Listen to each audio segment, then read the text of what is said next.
ভারতবর্ষের সরকার, দেশের সরকার, এই রাজ্যের সরকার প্রতিটা দিন গরিব মানুষের কাছ থেকে আস্তে আস্তে নিজের হাতটা তুলে নিচ্ছে। মানুষ আজকে দিশেহারা, কি খাবো, কি পরবো, কোথায় গোতর খাটাবো, কে আমার শ্রমের দাম দেবে, কে আমার ভবিষ্যতে নিরাপত্তা দেবে, পশ্চিমবঙ্গের পরিযায়ী শ্রমিকরা বেঁচে থাকবে নাকি মরে যাবে। তাহলে যখন এই ব্যতিব্যস্ত অবস্থা, অস্থির পরিস্থিতি, তখন আমাদেরকে মন্দির দেখিয়ে দিচ্ছে, তখন আমাদেরকে মসজিদ দেখিয়ে দিচ্ছে। রাজ্যের এবং দেশের যুব সম্প্রদায়কে ঠিক করতে হবে, আমাদেরকে ঠিক করতে হবে। এই প্রজন্মের, এই ভবিষ্যৎ প্রজন্মের 15 থেকে 40 বছর বয়স যাদের, আমাদেরকে ঠিক করতে হবে। আমরা কি করব?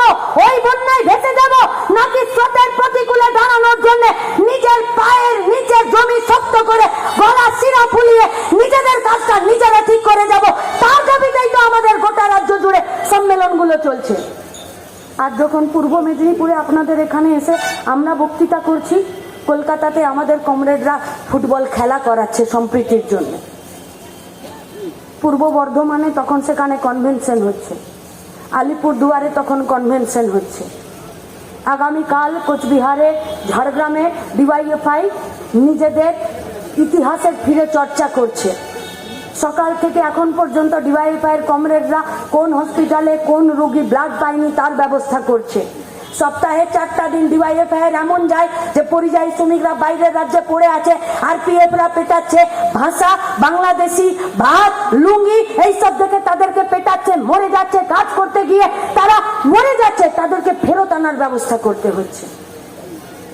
তারপরেও যখন কলকাতার রাস্তায়, উত্তর কন্যার রাস্তায়, পূর্ব মেদিনীপুরের জেলা পরিষদের অভিযানে যখন আমরা রাস্তায় দাঁড়াই, তখন এই পুলিশ আর সিভিক ভলেন্টিয়াররা বীরপুঙ্গব হয়ে আমাদের উপরে লাঠি উঁচিয়ে আসে।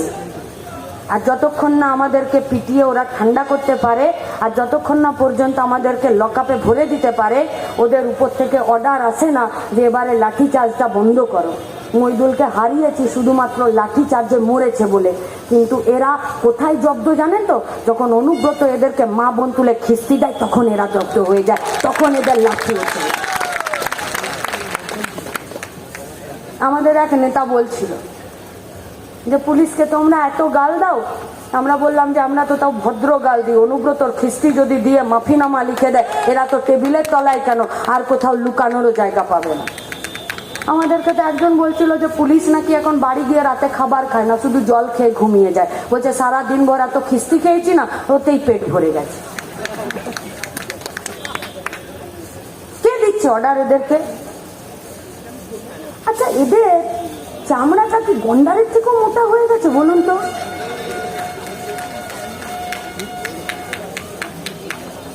আমাদেরকে যদি রাস্তায় হাঁটতে যেতে কেউ যদি ঠেলে দেয় তো তার কলার আমি ধরে নেব। আর আমার মা বউকে গাল দিল, এরা কেমন চুপচাপ বসে আছে। এদের হিম্মত হলো না অনুব্রতর গলায় গামছা দিয়ে হিড় হিড় করে টেনে নিয়ে লকআপে ভরে দেবার। এদেরকে কেউ ভরসা করতে পারবে? এদের যত জুলুমবাজি কার উপরে? বাইকওয়ালাদের উপরে। এদের যত জুলুমবাজি কাদের উপরে? টোটো চালকদের উপরে। এদের যত জুলুমবাজি কাদের উপরে?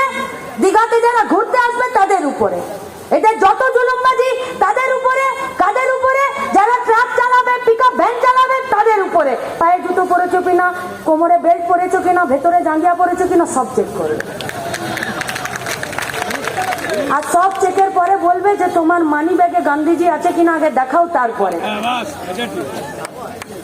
তারপরেও যদি কিছু বলবে তো নীল সাদা না নীল গুলো পরে থাকা মানে সিভিক গুলো বলবে আপনি একবার স্যারের সঙ্গে দেখা করে নাও। স্যারকে না গাছের তলায় বসে ফেসবুক করছে, ফেসবুক করে বেড়াচ্ছে। আর নীলগুলো যেগুলো দাঁড়িয়ে থাকে আমাদেরই ঘরের ছেলেপুলেরা, আমাদেরই সব ভাই বন্ধুরা, এরা তো নিজেদেরকে মনে করে যে আমি আইএস এর বেটা, আমাকে আর কে কি করতে পারবে। আর ও জানেই না যে ওর নিয়োগেরই কোনো কাগজ নাই। আছে কাগজ?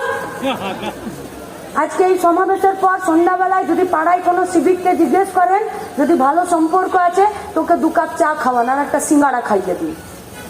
খাইয়ে আর বলুন যে ভাই কি কি পড়ে সিভিকের পরীক্ষা দিয়েছিলি বলতো আগের বছর, আমিও সিভিকে হব, তার জন্য পড়বো আর পরীক্ষা দেব।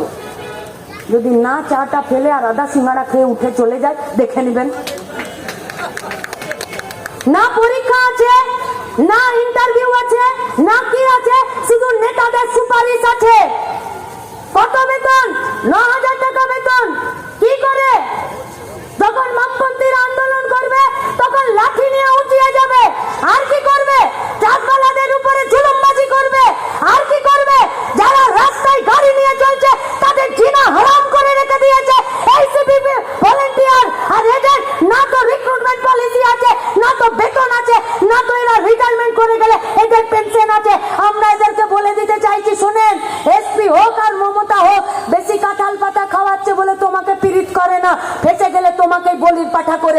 আনিস খান আর আরজি কর্তা মনে রেখো, মনে রেখো।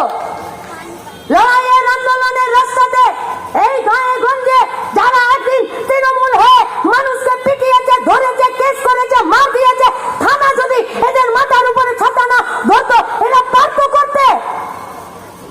এরা যদি সরকারি অফিসারদের কর্মীদের সাহায্য না পেত এরা 100 দিনের কাজের টাকা দুর্নীতি করতে পারত? পঞ্চায়েতের অফিসে, সমিতির অফিসে যদি সরকারি যারা স্টাফরা আছে এদেরকে যদি হেল্প না করতো এরা আবাস যোজনার ঘর লুটে নিতে পারতো? পারতো?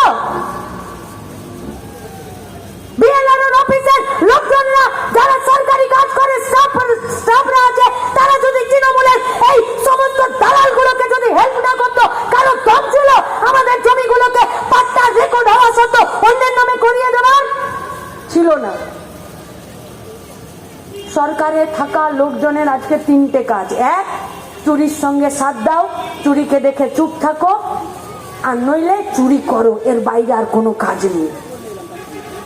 আমরাও আপনাদেরকেও বলছি, সরকারি অফিস আদালতে যে সমস্ত ছেলেমেয়েরা কাজ করছে তারা যখন এর বিরুদ্ধে রুখে দাঁড়াতে চাইছে এদেরকে বলছে ঘেউ ঘেউ করো না, এদেরকে ট্রান্সফার করে দিচ্ছে। আমরা আপনাদেরকে বলছি, আপনি আপনার জন্য কাজ করছেন না, আপনি চাকরি পেয়েছেন এই দেশের জন্য, এই রাজ্যের জন্য। আর আপনার টেবিলে, আপনার অফিসে, আপনার কাউন্টারে আপনার লড়তে গিয়ে যদি কোথাও অসুবিধা হয় ডিওয়াইএফআই কথা দিচ্ছে লড়ে যান। বাইরে, অফিসের বাইরে যারা আপনাদের নিরাপত্তাতে দাঁড়িয়ে থাকবে তারা ডিওয়াইএফআই। আর যদি মানুষের বিরুদ্ধে কাজ করেন তাহলে কিন্তু পাবলিক পিটিয়ে বৃন্দাবন দেখিয়ে দিবে, জগন্নাথ ধামও দেখতে দিবে না। সেদিনের জন্য ব্যবস্থা এবং নিজেদেরকে প্রস্তুতি নিয়ে রাখতে হবে।